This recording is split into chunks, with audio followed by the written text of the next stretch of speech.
एक दुकान में खरीदारी कर रहा था, तभी मैंने उस दुकान के कैशियर को एक 5 से 6 साल के लड़के से बात करते हुए देखा। कैशियर बोला, माफ करना बेटा, लेकिन इस गुड़िया को खरीदने के लिए तुम्हारे पास पर्याप्त पैसे नहीं हैं। फिर उस छोटे से लड़के ने मेरी ओर मुड़कर मुझसे पूछा, अंकल, क्या आपको भी यही लगता है कि मेरे पास पूरे पैसे नहीं हैं?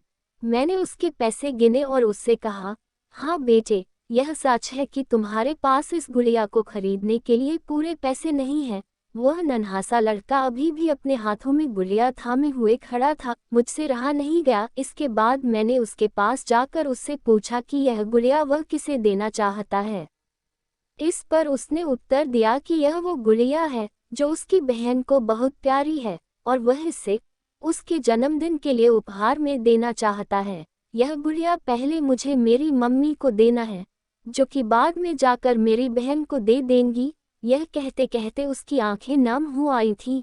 मेरी बहन भगवान के घर गई है और मेरे पापा कहते हैं कि मेरी मम्मी भी जल्दी ही भगवान से मिलने जाने वाली है।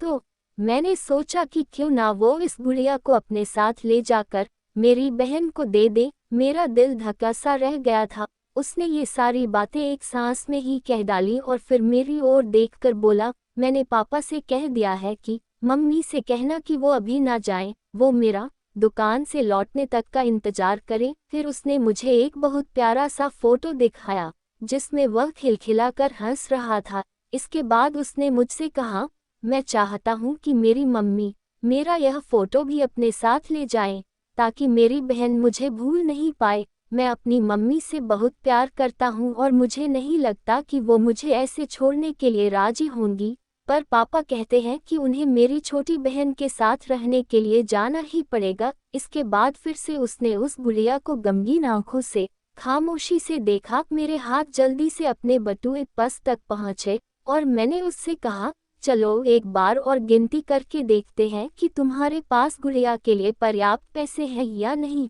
उसने कहा, ठीक है, पर मुझे लगता है मेरे पास पूरे पैसे हैं। इसके बाद मैंने उससे नजरें बचाकर कुछ पैसे उसमें जोड़ दिए और फिर हमने उन्हें गिनना शुरू किया। ये पैसे उसकी गुड़िया के लिए काफी थे, यही नहीं, कुछ पैसे अतिरिक्त बच भी गए थे। नन्हे से लड़के ने कहा, भगवान का लाख लाख शुक्र है मुझे इतने सारे पैसे देने के लिए।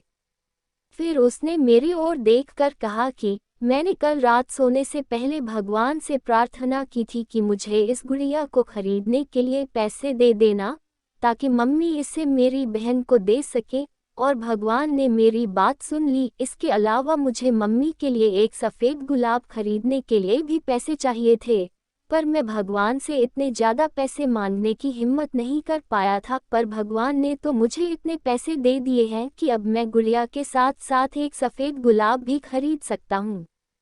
मेरी मम्मी को सफ़ेद गुलाब बहुत पसंद है। फिर हम वहाँ से निकल गए। मैं अपने दिमाग से उस छोटे से लड़के को निकाल नहीं पा रहा था। फिर मुझे 2 दिन पहले स्थानीय समाचार पत्र में छपी एक घटना याद आ गई, जिसमें एक शराबी ट्रक ड्राइवर के बारे में लिखा था, जिसने नशे की हालत में मोबाइल फ़ोन पर बात करते हुए एक कार चालक महिला की कार को टक्कर मार दी थी, जिसमें उसकी 3 साल की बेटी की घटनास्थल पर ही मृत्यु हो गई थी और वह महिला कोमा में चली गई थी। अब एक महत्वपूर्ण निर्णय उस परिवार को ये लेना था कि उस महिला को जीवन रक्षक मशीन पर बनाए रखना है अथवा नहीं, क्योंकि वह कोमा से बाहर आकर स्वस्थ हो सकने की अवस्था में नहीं थी। क्या वह परिवार इसी छोटे लड़के का ही था?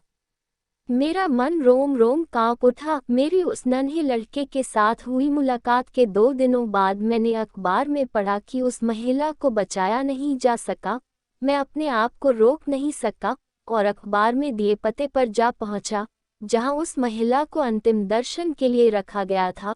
वह महिला श्वेत धवल कपड़ों में थी, अपने हाथ में एक सफ़ेद गुलाब और उस छोटे से लड़के का वह फोटो लिए हुए और उसके सीने पर रखी हुई थी वही गुड़िया। मेरी आंखें नम हो गई। मैं नम आंखें लेकर वहां से लौटा। उस नन्हे से लड़के का अपनी माँ और उसकी बहन के लिए जो प्यार था, वह शब्दों में बयान करना मुश्किल है। और ऐसे में एक शराबी चालक ने अपनी घोर लापरवाही से क्षण भर में उस लड़के से उसका सब कुछ छीन लिया था। अगर आपको ये वीडियो पसंद हो तो प्लीज़ लाइक करें और ऐसी ही वीडियो देखने के लिए हमारे चैनल को सब्सक्राइब करें।